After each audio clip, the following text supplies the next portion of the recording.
Eu trabalho também como tradutor para teatro do meu curso e tô começando agora, acabei de finalizar, estou pegando meus primeiros trabalhos como tradutor para dublagem. E um tradutor precisa... de inglês para português. E um tradutor precisa ser basicamente uma enciclopédia humana, né? Porque a gente pega literalmente qualquer coisa que uma produção fala, seja de médico, seja de renascença, seja de política, seja de basquete, seja de... Espionagem, seja de advogado, seja lá o que for, de cozinha. A gente precisa entender o que a pessoa tá falando. Claro. Pra poder fazer uma adaptação. Contexto, não é só a literalidade. E as palavras, expressões idiomáticas dos Estados Unidos. E não só Estados Unidos, de outros países também. Porque existe uma adaptação indireta também que aí a gente consegue trazer pelo inglês. Não é nem só isso. Tipo, por exemplo, o dorama em coreano, mas pro tradutor vem em inglês. Então, às vezes, já pode ter havido uma tradução indireta antes. Eu preciso dar um jeito de acessar essas coisas. Por exemplo, eu tô traduzindo um projeto agora que é um reality show e que tem coisas muito específicas que eu não faço ideia do que são. Tipo assim, tem vários participantes de temporadas anteriores que aparecem e falam uma fala solta, do nada. É um flashback de 2 segundos e tá ali aquela fala. Só que esse participante já tem um dublador. Então, eu preciso saber quem é aquela pessoa. Pra eu poder chamar, pra o estúdio poder chamar aquele dublador pra fazer aquela ponta. Porque esse boneco é dele. E só que não tem nenhuma informação. Tipo, é um flashback solto. Como que eu vou saber? Aí eu vou e uso o famoso chat, né? Pergunto, no episódio... como é que é? Em que episódio tal pessoa faz tal coisa e acontece tal coisa? Responde. E ele me fala qual é. Olha o tempo que você perderia. Sim, por exemplo. Não só isso. Por exemplo, eu tô traduzindo também pro meu curso uma peça que se passa na Renascença e tem Shakespeare nela. Então é uma peça que faz referência direta a várias obras de Shakespeare. Difícil. Que faz referência a poemas. E são... É como se fosse uma outra pessoa que escrevesse os poemas de Shakespeare. Sim. Então dentro do texto, esse outro personagem tá falando dos poemas de Shakespeare. Escreveu e falou como se fosse dele, mas não é. Como que eu vou saber o que é que não é? Sim. E aí sempre que eu fico assim, isso é um poema. O que eu faço? Copio e colo, jogo no chat... Esse trecho é uma referência a Shakespeare? A qual peça? Aí ele vai e me diz, sim, é de Romeu e Julieta, ato 3, não sei o que lá, e a tradução mais conhecida no Brasil é essa. Então assim, pelo amor de Deus, isso facilita minha vida horrores. Uma semana de trabalho. E é pra isso que tem que ser usada a inteligência artificial. Não é pra substituir o trabalho de um humano, é pra facilitar o trabalho de um humano. Claro. Pra mim é isso. Tecnologia, no geral. Sim, que nem a gente usa, internet. Não para ser substituído. Eu hoje, por exemplo, eles até ficam me zoando lá no grupo lá. Eu hoje sou totalmente escravo do ChatGPT, assim. Mas é porque, porra, é de uma rapidez e agora a gente tá no ChatGPT 4. Do que foi que mudou? Fala pra mim como é que é. Ele agora você... Antes, quando começou a ser divulgado o ChatGPT, tava uma coisa... A palavra que você gosta, tava muito embrionário. Embrionário, eu uso embrionário. Tava uma coisa... Adoro essa palavra. Tava uma coisa muito teste. Hoje em dia você já consegue, bombou agora, atrás, aquele negócio dos desenhozinhos, do desenho animado e tal. Então, assim, acho que a partir do momento que ele consegue filtrar e pegar traços de desenhos, assim, e colocar, a tua cara, sei lá, no boneco dos Simpsons, sabe? O negócio tá muito evoluído. E da noite pro dia, né? Do nada apareceu isso. Antes você tinha que sofrer pra conseguir fazer uma artezinha. Agora lá, pá, perfeito. Vou pegar um exemplo do meio jurídico, assim, que os advogados estão usando muito. Cara, tem um zilhão de decisões judiciais tratando de matérias distintas no mundo, né? Então, no nosso ordenamento jurídico, tem... procura uma jurisprudência sobre o caso tal...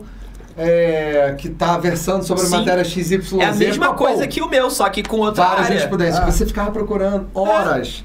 Google, antigamente era em livro, você tinha que ficar caçando. E o Google hoje, depois do ChatGPT, eu já acho... Eu quero usar. É porque é como se você estivesse perguntando para uma pessoa. Então, tipo assim, você sabe em qual caso aconteceu aquilo e aquilo? Isso. E aí ele fala. Não é que nem o Google, você tem que falar caso 2, morte, faca. Não é assim, sabe? É mais fácil de você perguntar. E além de você fazer uma pesquisa no ChatGPT com texto, agora já tem uma galera, já tem um tempo, já tem uma galera que está literalmente conversando com o ChatGPT até para estudar, tipo, questão de inglês, francês, estudar mesmo o idioma. Porque o ChatGPT ele tem tanto a parte textual quanto a parte de áudio. Sim. Que a partir dali você... Então, assim, eu acho que o problema da inteligência artificial... o problema da inteligência artificial, pra mim, não é a inteligência artificial, é quem quer usar ela pra pagar menos. Sim. É quem quer usar ela pra passar por cima de outras pessoas. Mas não é isso que acontece sempre, e nem sempre acontecerá. Nessa dinâmica de trabalho que se estabeleceu no mundo. O problema da inteligência artificial é que ela realmente é muito inteligente. Então, o poder de automação dela é muito maior do que a gente já viu em qualquer outro contexto, né? E é por isso que é tão perigoso. As coisas evoluem muito rápido e é muito acima. Cara, foi um salto tecnológico que... Eu não sou um historiador, mas... com profissões. Que se equivale à internet, né?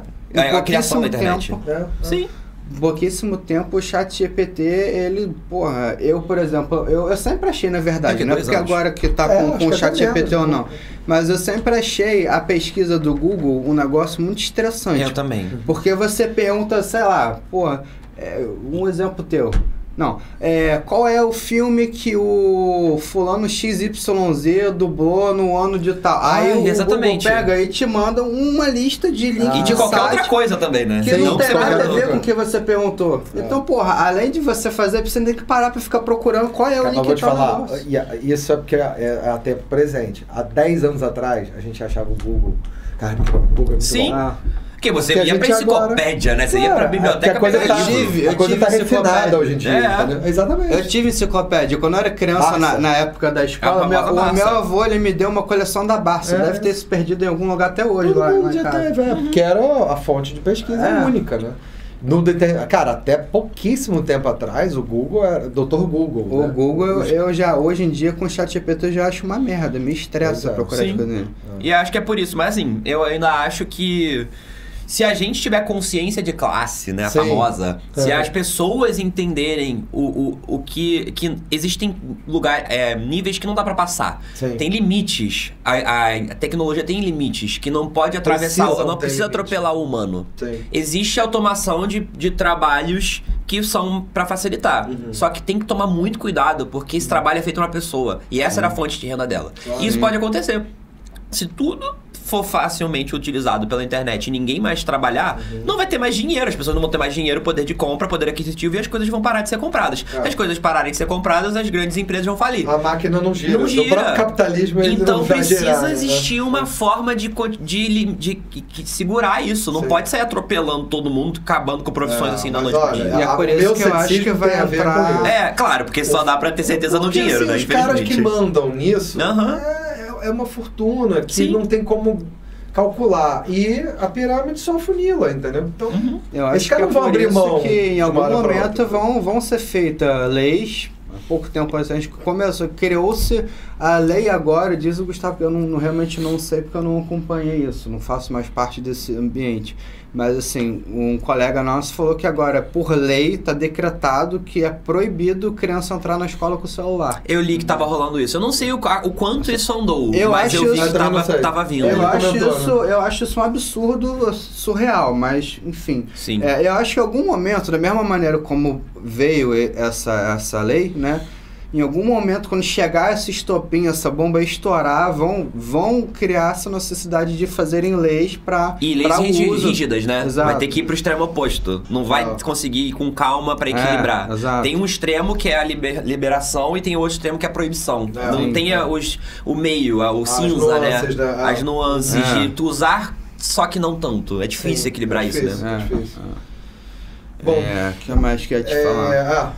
Eu achei interessante uma pergunta, como é que você enxerga a evolução da dublagem? Quer dizer, não só o seu processo pessoal, mas você percebe que o país, até por conta dessas mudanças todas, você consegue enxergar como é que vem acontecendo essa evolução da dublagem no Brasil? Mas você diz de um tempo pra cá ou daqui pra frente? De um tempo pra cá, ou dos últimos anos. Eu acho que, tipo assim, dos últimos anos, vamos lá, vou colocar um exemplo que eu acho que entra nessa questão.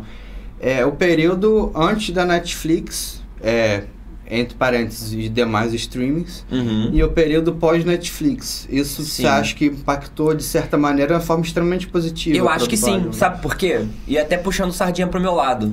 A Netflix ela tem um projeto chamado Novas Vozes, que ela exige que um percentual de vozes das suas produções seja por novos dubladores, cadastrados nesse projeto. E eu fiz parte desse primeiro projeto. Do primeiro ano desse projeto, que foi com que deu aquela guinada que eu entrei em estúdios que eu nunca tinha entrado. Então... existe essa necessidade, essa demanda do público de parar de ouvir as mesmas vozes. Meus pais falam isso. E eles são pessoas mais atentas justamente por eu trabalhar com dublagem. Eles falam, Pedro, eu não aguento mais ouvir as mesmas pessoas, cara. E, cara, pergunta pra qualquer pessoa. Seja o artista que tá saindo da aula de teatro da Unirio, seja o cara que tá trabalhando ali no sinal, tipo, o cara que tá trabalhando como guarda, a pessoa que tá trabalhando na manicure. Todas as pessoas consomem isso. E as pessoas percebem essas coisas. A gente não tem que achar que é porque o povo é burro. As pessoas não são burros, cara. As pessoas percebem essas coisas. Então tá existindo essa demanda de novas pessoas no mercado. E não só isso. Inclusão. Tá existindo muito dentro dos estúdios. Os clientes estão pedindo, por exemplo, pessoas trans dublarem pessoas trans. Pessoas negras dublarem pessoas negras. Pessoas indígenas dublarem pessoas indígenas. Está havendo esse pedido. Porque apesar de todo mundo falar que voz não tem cor, voz não tem gênero... A gente sabe muito bem quem é o perfil de pessoas que, principalmente de uns 10 anos antes de 10 anos atrás, quem eram essas pessoas? Eram pessoas cis, brancas, héteros, tipo, era a maioria. Porque essas pessoas têm condições financeiras e estruturais de investir numa carreira que exige anos de estudo, de preparação, de investimento, de workshop, para você começar a, talvez, quem sabe, possivelmente, ter a oportunidade das suas primeiras horinhas. Então não é qualquer pessoa que tem condição financeira de se manter dentro desse mercado. São pessoas que têm essa estrutura. E quem na nossa sociedade são pessoas que têm mais estrutura financeira, majoritariamente são essas pessoas dentro desse padrão. Então, quando falam sobre voz não ter cor, voz não ter gênero, no papel é lindo, porque realmente, mas no fundo é uma maneira de perpetuar esses privilégios. Exatamente, é uma forma de perpetuar, mas não é nem tô entrando nesse mérito. É que tipo, não tem, mas por que então só tem gente de um padrão dublando? Saca? Quando botam uma pessoa negra dublando uma pessoa negra, não é porque a voz é negra. Mas é que, caraca, se ela não for dublar negra, que chance que vão dar pra essa pessoa dublar? Entende? Então é pra ter essa reparação histórica, sabe? Não é sobre a voz. É sobre as pessoas que não têm voz. E também dependendo entendeu? Que não deram a voz. Não é nem que não tem voz. Que não ouviram a voz dela. Perfeito. Entendeu? Então essas pessoas precisam entrar, cara. Até porque ela tá tendo voz pela primeira vez, inclusive... a imagem dela. Exatamente. E agora tem produções com essas pessoas protagonizando. Vou dar um exemplo. Pessoas trans na televisão. Porra! Ou eram extremamente caricaturadas ou não nada. Eu vou dar um exemplo. Round 6 agora. Que teve a personagem mais popular, é uma mulher trans. E isso, cara, ainda mais na Coreia. Foi engraçado. Que não tinha. E pra ter uma noção, o ator que faz aquela personagem é um homem cis. Porque não tinham atrizes trans. Porque eles conheciam. Devia ter, né? Mas aquilo ela é tão rígido, tão transfóbico, que não existiam essas pessoas próximas pra isso. Então é muito interessante ver isso. E aí eu até reitero o que eu falei do negócio de não é que elas não tinham voz. É que quem tinha poder não queria ouvir a voz delas. Porque a gente sempre fala isso, agora eu tenho voz pra falar, agora a pessoa tá com voz. Não, ela sempre teve, ela só nunca quis ser ouvida. Nunca quiseram ouvir ela. Então eu acho isso é uma coisa que vem mudando de uns anos pra cá. E essa é a minha opinião, sabe? Não é porque voz tem que ser uma pessoa negra dublando uma pessoa negra. Eu já dublei personagens negros. Já aconteceu, tipo... Só que... Até porque você não tem como definir como é que é a voz de uma pessoa branca, negra, exatamente. A pessoa vai ter uma voz... não a discussão não é sobre isso. A discussão é sobre que essas pessoas precisam ser incluídas, porque elas foram excluídas há muito tempo. Seja diretamente, não quero dublar com uma pessoa negra, não quero... Com certeza existiu isso. Uma pessoa trans, principalmente. Mas também socialmente falando, economicamente falando, essas pessoas têm mais dificuldade. Pessoas trans, cara.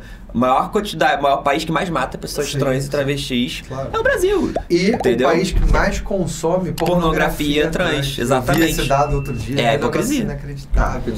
Então como que essas pessoas... de hipocrisia na nossa sociedade. Total. Como que essas pessoas vão conseguir... mata pessoas trans e que mais consome pornografia trans do mundo. Exatamente. Caraca. É real. Essa eu realmente não sabia. Então como é que essas pessoas vão ter a oportunidade de sonhar isso?